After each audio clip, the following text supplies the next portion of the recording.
인천 송도 사랑의 교회 박용배 목사님께 왜 예수 그리스도가 인류의 구원자인지 한번 들어보세요. 내가 4살 때 어머니가 돌아가신 후 아버지는 매일같이 술을 마시기 시작했다. 하루에 소주를 10병 이상씩 마시는 날도 있었다. 게다가 아버지가 도박에 손을 대면서부터 우리는 살던 집에서 내쫓겨 초라한 초가집으로 옮겨가야 했다. 집안 형편이 그 지경이 되자 이번에는 큰 형님이 면서기 일을 그만두고 아버지처럼 술을 마시기 시작했다. 큰 형님은 술에 취하면 낫과 칼을 들고 닥치는 대로 휘둘렀다. 아버지는 항상 술에 취한 상태였지만 집안 재산은 철저하게 챙겼고 가끔은 무당을 불러 굿도 했다. 아버지는 혼자서 술을 마시면서도 마치 옆에 친구라도 있는 듯이 대화를 나누었다. 아버지, 지금 누구랑 말하는 거예요? 하고 물으면 봐라, 내 옆에 있는 사람이 너는 안 보이냐? 아버지는 늘 귀신이 눈에 보인다며 귀신과 대화를 하셨다. 큰형님도 순경으로 근무하다가 결국 술 때문에 사직하고 둘째 형님도 양복점을 했지만 늘 술만 마시니 사업이 제대로 될 리가 없었다. 그러던 어느 날 결국 끔찍한 소식이 들려왔다. 둘째 형님이 익사를 했는데 못가에 건져 올려진 시신은 퉁퉁 부어올라 처참한 모습이었다. 평생 술에만 의지하고 산 인생의 마지막 모습이었다. 익사한 과정을 들어보니 그 또한 기가 막혔다. 형님이 갑자기 집을 나서기에 아들딸이 조금 떨어져서 뒤를 따라갔단다. 형님은 환상과 환청 현상에 시달렸는데 저수지를 따라 걷던 형님이 갑자기 물에 뛰어들어 죽었다는 것이다. 조카들은 눈앞에서 아버지의 죽는 모습을 지켜봐야 했다. 몇 년 후에는 강원도 황지에 사는 큰 형님이 갑자기 돌아가셨는데 큰 형님이 돌아가신 사연도 둘째 형님 못지않게 황당했다. 아침에 일어나서 창문을 열어놓고 밖을 내다보면서 하품을 하는데 벌 한 마리가 입안에 들어와 식도 부분을 쏘았다고 한다. 급히 병원으로 옮겼지만 결국 숨을 거두었다. 그리고 얼마 지나지 않아 이번에는 고향 마을에서 농사를 짓고 있던 셋째 형님이 술을 너무 많이 드셔서 끝내 알코올 중독으로 돌아가셨다. 그야말로 줄초상이었다. 귀신은 이렇게 인간을 사로잡아 결국 파멸시킨다. 이런 귀신에게 사로잡힌 고약한 운명과 사주팔자에서 빠져나올 수 있는 유일한 이름이 바로 예수 그리스도다. 대구 지하철 화재 참사를 일으킨 사람도 이렇게 말했다. 내 귀에서 누군가 자꾸만 불을 지르라고 지시하는 환청이 들렸습니다. 예수 그리스도의 십자가 복음을 듣고 마음에 예수 그리스도를 주인으로 받아들이면 우리 인생은 모든 악한 영에게서 해방된다. 이것이 바로 복음이다. 교회에 다니다가 낙심하여 신앙생활을 쉬고 있는 분이 계시는가? 교회를 다니면서도 구원의 확신이 없는 분은 안 계시는가? 지갑 속에 부적을 넣어가지고 다니지는 않는가? 운명과 사주팔자가 두려운가? 북한에서 억압당하며 살다가 한국으로 넘어오면 자유시민이 되듯이 귀신을 섬기던 사람도 예수님을 믿고 영접하면 구원받아 하나님의 자녀가 된다. 내가 빈민촌 산동네에서 개척교회를 열기 전까지 사역했던 인천 조안동 교회의 한 집사 부부가 내 명의를 빌려 안양에 아파트를 매입한 일이 있었다. 이후 그 부부는 아파트를 팔고 서울로 이사를 갔다. 그런데 그때부터 세무서와 구청에서 취득세, 소득세 등의 세금 800만 원을 내라는 독촉장이 날아오기 시작했다. 나는 그때마다 그 집사 내외가 사업하고 있는 서울 청계천 평화시장의 가게로 찾아가 세금 납부 독촉 고지서를 갖다 주었다. 집사님이 아파트를 구입했다가 팔아서 몇 천만 원의 이익이 생겼고 이건 거기에 대한 정부의 정당한 세금이니 빨리 정리해 주세요. 내가 매번 이렇게 부탁했지만 그 집사 부부는 계속 엉뚱한 소리를 했다. 목사님은 재산이나 저축한 돈이 없을 테니 목사님 앞으로 독촉장이 나와도 내지 않고 있어도 됩니다. 나중에 세무서에서 목사님의 재산이 있는지 없는지 조사할 텐데 그때 아무리 조사해봐도 재산이 없는 것으로 확인되면 3, 4년 더 독촉하다가 스스로 정리해서 말소시킬 거예요. 그때 가서 우리가 목사님께 몇백만 원이라도 챙겨드릴게요. 그러면 되지 왜 나라에다 쓸데없이 800만 원씩이나 냅니까? 기가 막혔지만 그래도 알아듣게 내가 다시 얘기했다. 수익을 남겼으면 세금을 내는 건 당연한 일 아닙니까? 나는 공연히 나라 세금 떼먹는 사람이나 신용불량자처럼 남는 것이 싫습니다. 그러니 바로 처리해 주세요. 그러나 그 집사 부부는 들은 척도 하지 않았고 2, 3개월마다 계속 독촉장과 경고장이 날아올 때마다 나는 그들에게 직접 갖다 주면서 해결해 달라고 요구했다. 그러나 끝내 그들은 세금을 내지 않았다. 나는 이 문제를 놓고 하나님께 기도하기 시작했다. 그런데 그 집사에게 무서운 경고나 책망이 있을 거라는 확신이 들었다. 이 문제를 해결하지 않으면 하나님께서 집사님을 손보실지도 모릅니다. 내게 그런 확신이 왔어요. 그러니 어서 해결해 주세요. 그러나 그들은 어떻게든 세금을 내지 않으려고 버텼다. 목사님, 조금만 더 참으세요. 한참 지나 나라에서 스스로 포기하고 독촉을 하지 않게 되면 그때 목사님 서운하지 않게 잘 챙겨드리겠습니다. 나는 잘라 말했다. 그런 돈은 싫습니다. 나를 세금 떼먹는 전과자로 남게 하지 마시고 제발 해결해 주세요. 그리고 며칠 후 이른 새벽 그 집사의 조카에게서 연락이 왔다. 목사님, 삼촌 내외분이 어젯밤 돌아가셨어요. 그들은 인천 송도에 큰 아파트를 한 채 가지고 있었는데 그곳은 연세 많은 노모가 지내도록 하고 자신들은 가게 앞 13평짜리 작은 아파트에 새들어 생활하고 있었다. 그 새든 옆집이 연탄 보일러를 사용하고 있었는데 그만 연탄가스가 새어 들어와 잠을 자던 집사 부부가 한꺼번에 목숨을 잃게 된 것이다.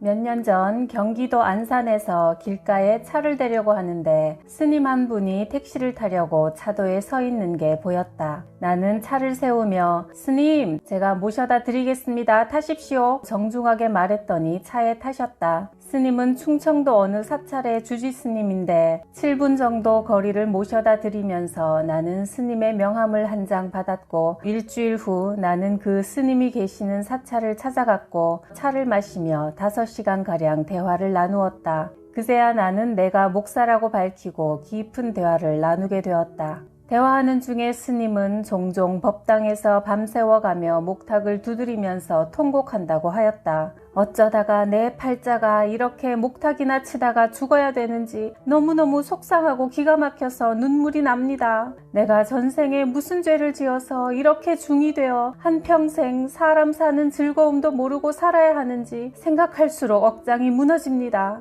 나는 그 스님에게 고약한 운명 사주팔자에서 빠져나오는 길이 있다고 일러주었다. 원래 인간은 에덴 동산에서 하나님과 더불어 행복하게 살도록 지음받았습니다. 그런데 우리 조상 아담과 하와가 마귀에게 속아서 하나님과의 약속을 깨고 하나님을 떠나게 되었습니다. 그 결과 마귀의 종이 되어 그때부터 불안, 고통, 저주가 인간에게 닥쳤습니다. 그 불안을 해결해 보려고 종교를 찾고 철학을 연구하고 선행을 하기도 합니다. 그러나 해결책은 없었지요. 그래서 하나님은 예수 그리스도를 보내어 그 문제를 해결하기로 하셨습니다. 성경은 모든 부분에서 예수 그리스도를 증거하고 있으며 모든 인생 문제가 하나님을 떠나는 데서 오게 되었음을 말하고 있습니다. 우주 만물은 하나님이 창조하신 것입니다. 사람은 하나님과 교제하도록 하나님의 형상대로 지음받았습니다. 그러므로 인간은 하나님을 떠나면 영적으로 고아 상태가 되고 맙니다. 하나님을 떠난 인생은 사탄에게 사로잡혀 있는데 이 마귀의 일을 멸하시려고 예수님이 이 땅에 오셔서 우리 대신 십자가에서 죽으셨습니다. 이 예수님을 내 영혼의 구원자로 인생의 주인으로 인정하고 모셔드리면 하나님의 자녀가 되어 새로운 인생과 구원을 얻게 됩니다.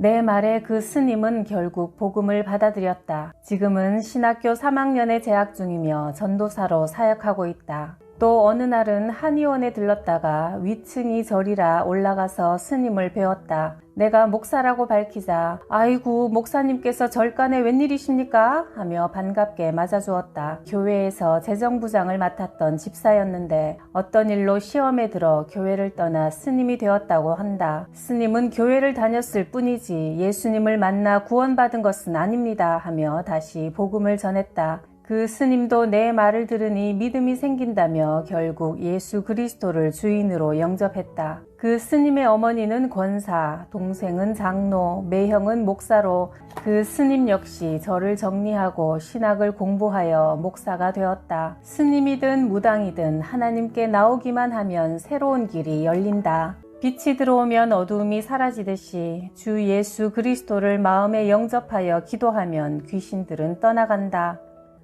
70, 80세대의 인기 여가수로 활동했던 민혜경 씨의 오빠가 백성기 목사님이시다. 어느 날 그 목사님에게서 연락이 왔다. 수원에 사는 어떤 여자 스님이 복음을 듣고 싶다고 전화를 걸어왔기에 대한예수교 장로회 전 총회장님과 부흥사 목사님을 모시고 복음을 전하러 가려고 하니 나도 동행했으면 좋겠다는 내용이었다. 5명의 목사 일행은 수원으로 향했다. 가보니 어느 상가 건물 3층에 방 한 칸을 법당으로 꾸며놓고 부처님 섬기는 곳이라는 명패를 걸어놓았다. 옆방은 남편 되는 법사님이 골절을 치료하는 치료실로 꾸며져 있었다. 그 두 사람이 서로 만나게 된 배경은 이렇다. 여자 스님은 원래 미용실을 운영하며 교회에 다니던 집사님이었단다. 하루는 남자 스님이 목탁을 치면서 시주를 받으러 미용실에 들렀는데 집사님이 그에게 교회 가서 하나님을 믿으라고 전도했다. 그러자 스님은 부처님 믿고 절에 가자고 오히려 되받아쳤다. 그렇게 말 몇 마디가 오간 후 그 두 사람은 일단 교회에 3번 나가보고 답이 없으면 절에 가기로 결론을 내렸단다. 그리하여 당장 돌아오는 주일에 수원에서 제일 큰 교회에 나갔으나 그날따라 교회에서는 여러 가지 행사가 많았고 예수 그리스도의 복음은 아예 들어보지도 못한 채 나왔다고 한다. 그리고 그 다음 주에 다른 큰 교회로 2번 더 가보았으나 설교 중 왜 꼭 예수를 믿어야 하는지에 대한 답을 얻을 수가 없었고 일반 강의와 별 다를 바가 없었단다.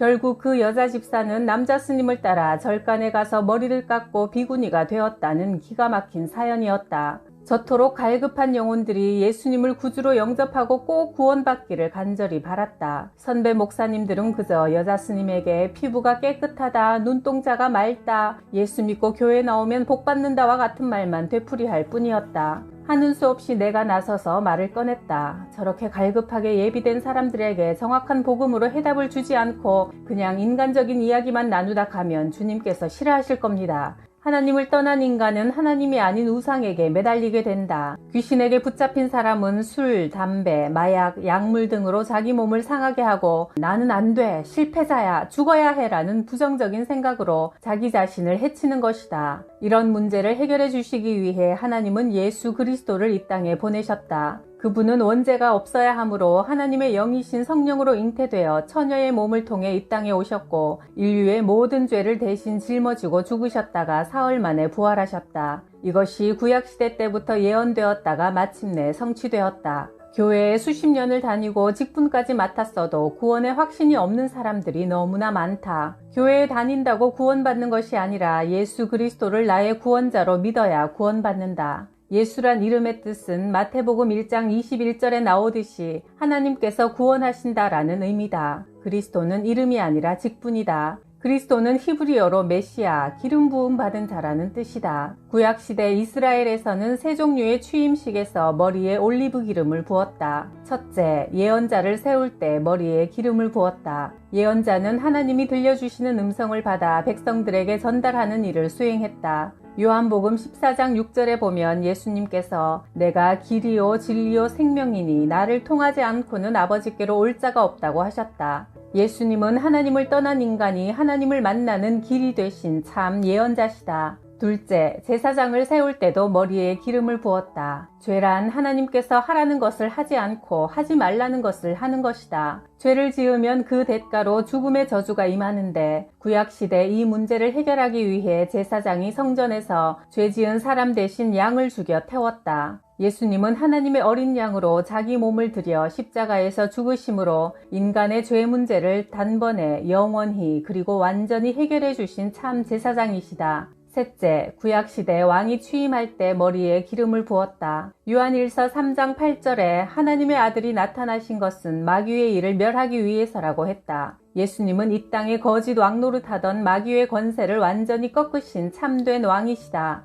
이처럼 예언자로 제사장으로 왕으로 오신 예수 그리스도를 나의 구원자로 고백하고 영접할 때 구원받게 되고 하나님의 자녀로서 축복을 받게 되는 것이다. 인류의 역사는 그리스도 오신 날을 중심으로 그 이전 시대를 BC, Before Christ, 예수 이전 시대라 하고 예수 이후 시대는 AD, 아도나이 도미네, 즉 예수 이후 시대라고 한다. 이것은 이 땅의 모든 역사가 예수 그리스도를 중심으로 돌아가고 있음을 보여준다. 그렇다면 예수님을 믿는 사람들은 어떤 축복을 받게 될까? 첫째, 하나님의 자녀가 되는 축복이다. 요한복음 1장 12절은 영접하는 자, 곧 그 이름을 믿는 자들에게는 하나님의 자녀가 되는 권세를 주셨다고 했다. 자녀는 부모에게 필요한 것을 구할 특권이 있다. 따라서 예수 그리스도의 이름을 의지하여 하나님께 기도할 수 있고 하나님은 기도하는 자에게 응답하시겠다고 약속하셨다. 대통령의 자녀가 움직이는 곳에 경호원들이 동행하듯이 하나님의 자녀가 가는 곳에는 천사가 동행하면서 보호하고 무엇보다 예수 그리스도의 영이신 성령님께서 마음에 오셔서 우리의 삶을 바른 길로 인도하신다. 그리고 죽어서 이 땅을 떠나는 날 예수의 피로 죄를 씻은 자들만이 갈 수 있는 천국에 들어가 영원히 살게 된다. 이렇게 예수 그리스도를 나의 주인으로 모시고 살아가면 죄와 저주, 사탄 마귀, 지옥에서 완전히 해방된다.